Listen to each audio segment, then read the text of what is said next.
ಉತ್ತರ ಭಾಗದಲ್ಲಿ ಗಂಗಾ ಆರತಿ ಹೇಗೆ ಪ್ರಸಿದ್ಧಿಯಾಗಿದೆಯೋ ದಕ್ಷಿಣ ಭಾರತದಲ್ಲಿ ಕಾವೇರಿನೂ ಅಷ್ಟೇ ನಮ್ಮೆಲ್ಲರಿಗೂ ಕುಡಿಯೋ ನೀರಿಂದ ವ್ಯವಸಾಯದಿಂದ ಎಲ್ಲ ನಾವು ಆ ತಾಯಿಯ ಕೃಪೆಯಿಂದ ಈ ಭಾಗದ ಕರ್ನಾಟಕದ ಎಲ್ಲ ಜನ ನೆಮ್ಮದಿಲಿದ್ದೀವಿ. ಇದೊಂದು ಆರತಿ ಮಾಡೋದ್ರ ಮೂಲಕ ಅದಕ್ಕೆ ಗೌರವವನ್ನು ಸಲ್ಲಿಸೋದ್ರ ಮೂಲಕ ಮುಂದೆ ಅನೇಕ ಸಮಸ್ಯೆಗಳ ಪರಿಹಾರವನ್ನು ಸಹ ಕಾವೇರಿ ಮಾತಿನೇ ಕೊಡಬೇಕು ಅನ್ನೋ ಒಂದು ನಂಬಿಕೆ ಭರವಸೆನ ಇಟ್ಟು ಈ ಕಾರ್ಯಕ್ರಮ ಭಾಳ ಒಂದು ವರ್ಷದಿಂದ ಪ್ರಯತ್ನ ನಡೀತಾ ಇದೆ. ಅದರಲ್ಲಿ ಪ್ರಾರಂಭಿಕವಾಗಿ ಇವತ್ತು ಪ್ರಾರಂಭ ಮಾಡಬೇಕು ಅನ್ನೋ ಒಂದು ಅವರ ಮನಸ್ಸನ್ನು ಸಂಕಲ್ಪ ಮಾಡಿ ಈ ಕಾರ್ಯಕ್ರಮ ನಿಮ್ಮೆಲ್ಲರ ಸಮ್ಮುಖದಲ್ಲಿ ಜರುಗ್ತಾ ಇದೆ.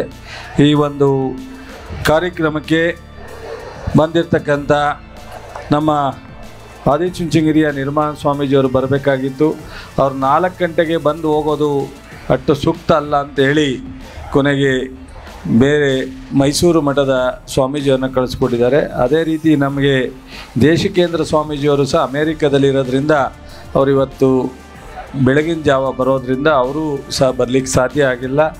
ಈಗ ನಮ್ಮ ಪರಮ ಪೂಜ್ಯ ಜಗದ್ಗುರು ಶ್ರೀ ಶ್ರೀ ಸಿದ್ಧಲಿಂಗ ಮಹಾಸ್ವಾಮೀಜಿಯವರು ಬಂದಿದ್ದಾರೆ. ಅವರ ಪಾದಗಳಲ್ಲಿ ನನ್ನ ನಮನವನ್ನು ಸಲ್ಲಿಸ್ತಾ ಹಾಗೂ ನಿಶ್ಚಲಾನಂದ ಸ್ವಾಮೀಜಿಯವರು ವಿಶ್ವ ಒಕ್ಕಲಿಗರ ಮಠ ಅವ್ರಿಗೂ ಸಹ ನನ್ನ ನಮನವನ್ನು ಸಲ್ಲಿಸ್ತಾ ಹಾಗೆ ನಮ್ಮ ಮತ್ತೊಬ್ಬರು ಮೈಸೂರಿನ ಸೌಮ್ಯನಾಥ ಸ್ವಾಮೀಜಿಯವರು ಆದಿಚುಂಚನಗಿರಿ ಮಠದಿಂದ ಬಂದಿರತಕ್ಕಂಥ ಅವರಿಗೆ ನಾನು ನಮನವನ್ನು ಸಲ್ಲಿಸ್ತಾ ಇವತ್ತಿನ ಈ ಕಾರ್ಯಕ್ರಮವನ್ನು ಚಾಲನೆ ಕೊಟ್ಟಂಥ ನಮ್ಮೆಲ್ಲರ ನೆಚ್ಚಿನ ನಾಯಕರು, ಉಪಮುಖ್ಯಮಂತ್ರಿಗಳು, ನಮ್ಮ ಕಾಂಗ್ರೆಸ್ ಪಕ್ಷದ ಅಧ್ಯಕ್ಷರು ಆದಂಥ ಡಿ ಕೆ ಶಿವಕುಮಾರ್ಜಿಯವರೇ ಹಾಗೂ ಮತ್ತೊಬ್ಬ ನನ್ನ ಆತ್ಮೀಯ ಗೆಳೆಯರು ಮತ್ತು ಕನ್ನಡ ಸಂಸ್ಕೃತಿ ಇಲಾಖೆಯ ಸಚಿವರಾದಂಥ ಶಿವರಾಜ್ ತಂಗಡಿಯವರೇ, ಈ ಕ್ಷೇತ್ರದ ಶಾಸಕರು, ಚೆಸ್ಕಾಮಿನ ಅಧ್ಯಕ್ಷರು, ನನ್ನ ಆತ್ಮೀಯರಾದ ರಮೇಶ್ ಪಂಡಿಸಿದ್ದೇಗೌಡ್ರೆ ಹಾಗೂ ಮಧುಜಿ ಮಾದೇಗೌಡ್ರೆ, ದಿನೇಶ್ ಗೂಳಿಗೌಡ್ರೆ ಹಾಗೂ ದರ್ಶನ್ ಪುಟ್ಟಣ್ಣಯ್ಯನವರೇ, ಸಾಧು ಕೋಕುಲ ಅವರೇ,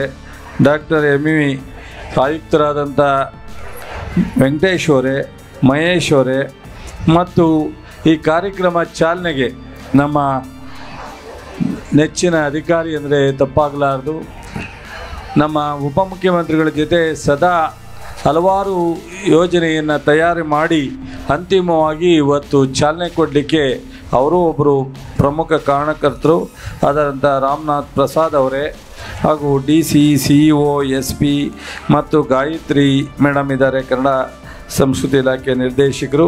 ಈ ರೀತಿ ವೇದಿಕೆ ಮೇಲೆ ಇನ್ನೂ ಅನೇಕರು ಗಣ್ಯರಿದ್ದಾರೆ, ಅಧಿಕಾರಿ ಸ್ನೇಹಿತರಿದ್ದಾರೆ. ಸೊ ಮುಂದುಗಡೆ ಮಾಧ್ಯಮ ಸ್ನೇಹಿತರಿದ್ದೀರಾ, ಇಡೀ ಜಿಲ್ಲೆ ಮತ್ತು ಇತರೆ ಭಾಗದಿಂದ ಬಂದಿರತಕ್ಕಂಥ ನನ್ನ ಆತ್ಮೀಯ ಕನ್ನಡ ಬಂಧುಗಳಿದ್ದೀರಾ. ನಿಮ್ಮೆಲ್ರಿಗೂ ಇದೊಂದು ಪ್ರಾರಂಭ ದಿನ, ಆದರೆ ಮುಂದೆ ಇದು ನಿರಂತರವಾಗಿ ನಡಿಬೇಕು ಅನ್ನೋದು ನಮ್ಮ ಸಿದ್ದರಾಮಯ್ಯನವರ ಉಪಮುಖ್ಯಮಂತ್ರಿಗಳ ಕನಸಾಗಿದೆ. ಇದು ನಿರಂತರವಾಗಿ ನಡಿಬೇಕು ಅಂತೇಳಿ ಆ ಕಾವೇರಿ ಮಾತಿನಲ್ಲಿ ನಾನು ಸಹ ಪ್ರಾರ್ಥಿಸ್ಕೊತೀನಿ. ಇದು ಒಂದು ಧಾರ್ಮಿಕ ಪದ್ಧತಿ ಅಲ್ಲ, ಇದರಿಂದ ಅನೇಕ ಈ ಭಾಗದ ಮಂಡ್ಯ ಜಿಲ್ಲೆಯ, ಮೈಸೂರಿನ ಈ ಭಾಗದ ಅನೇಕ ಜನರಿಗೆ, ಯುವಕರಿಗೆ ಉದ್ಯೋಗ ಅವಕಾಶ ಸಿಕ್ಕದಲ್ದಲೆ, ಸಾರ್ವಜನಿಕರಿಗೆ ಪ್ರವಾಸಿ ತಾಣ ಆಗದಲ್ದಲೆ ಈ KRS ಏನು ಅವತ್ತಿನ ನಾಲ್ವಾಡಿ ಕೃಷ್ಣ ಒಡೆಯರು ಮತ್ತು ನಮ್ಮ ವಿಶ್ವೇಶ್ವರಯ್ಯನವರು ಕಟ್ಟಿದಂಥ ಈ ಬೃಂದಾವನ ಮತ್ತೊಂದು ಈ ರಾಜ್ಯದಲ್ಲಿ ಎಂಥದೇ ಆಧುನಿಕ ತಂತ್ರಜ್ಞಾನವನ್ನು ಉಪಯೋಗಿಸಿ ಮಾಡಿದ್ರೂ ಸಹ ಈ ಬೃಂದಾವನಕ್ಕೆ ಮತ್ತೊಂದು ಸಾಟಿಯಾಗಲಿಕ್ಕೆ ಸಾಧ್ಯ ಆಗ್ತಾ ಇಲ್ಲ. ಮತ್ತು ಈ ಭಾಗದಲ್ಲಿ ಎಷ್ಟೇ ನೀರಾವರಿ ಡ್ಯಾಮ್ಗಳಿದ್ರು, ನೀರಾವರಿ ಯೋಜನೆಗಳಿಗೆ ಲಕ್ಷಾಂತರ ಕೋಟಿ ಖರ್ಚು ಮಾಡಿದ್ರು ಕಾವೇರಿ KRS ಅನ್ನೋದು ಈ ರಾಷ್ಟ್ರದಲ್ಲಿ ಚರ್ಚೆ ಆಗ್ತಕ್ಕಂಥ ವಿಚಾರ.